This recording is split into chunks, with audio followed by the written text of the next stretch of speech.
Hey, what's up, everybody? It's Jerryniesman of the Niesman team at Keller Williams Realty, and we are here for your Monday market update. What day is it?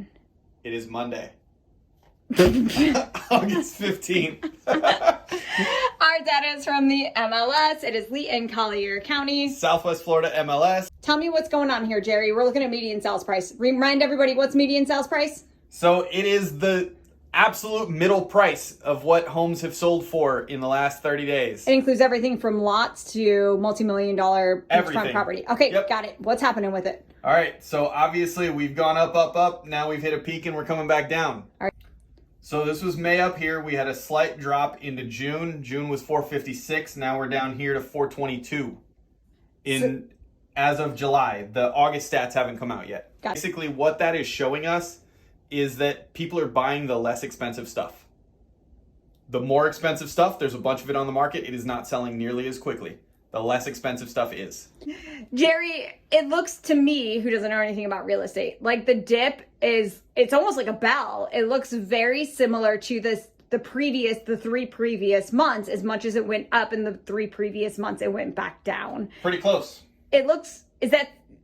That's obviously not typical, because I'm looking at 18 months of history here, right, and I don't see any bells over there. Nope. And so do you think that this was like what do you think this reflects about what buyers and sellers are doing in the market? Was this like a mad rush to throw on the really expensive, high-priced value dollar things? Why it's like, we're going to sell, we're going to get these. Yeah, I mean, everybody that we were talking to in December and January and saying, hey, you need to list it now, you need to list it now, you need to list it now. Well, they waited. and they listed it now 4 months too late. Okay. So basically what has happened is all these people have been listing these homes, and it was selling. And then we got to a point where the inventory exceeded what the buyers were buying. Interest rates went through the roof.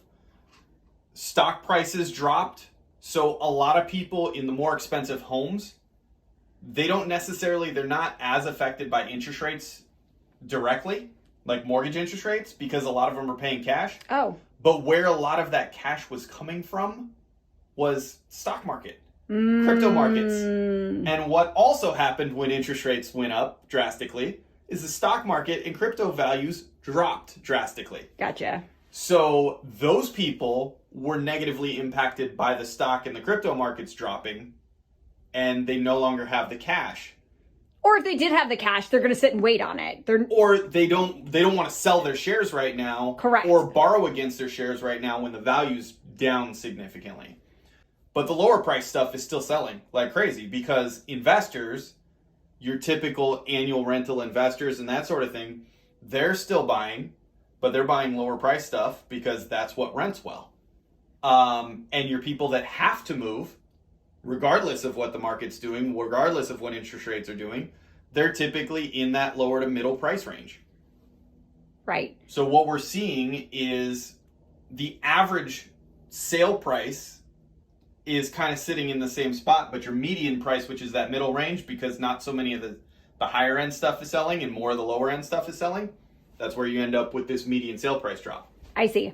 Because let's remind ourselves what we're looking at. We're not looking at a bell curve of transactions or closings. Sure. Yeah. But this is price. This is 100% median sale price. That's it. So it's just that middle price has come down 30 grand. Unbelievable.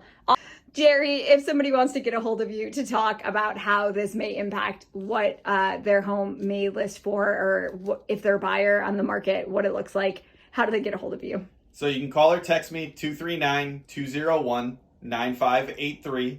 Email me at jerryniesman@gmail.com. YouTube is the Niesman team. What else? Facebook and Instagram, Jerry Niesman, and TikTok, the Niesmans. That's it. Where's your pet? Where's your mascot? Where's Gus Fring? Is he hiding? No, he's hiding. Gone. He left. He disappeared. All right. That's it. Thank you so much.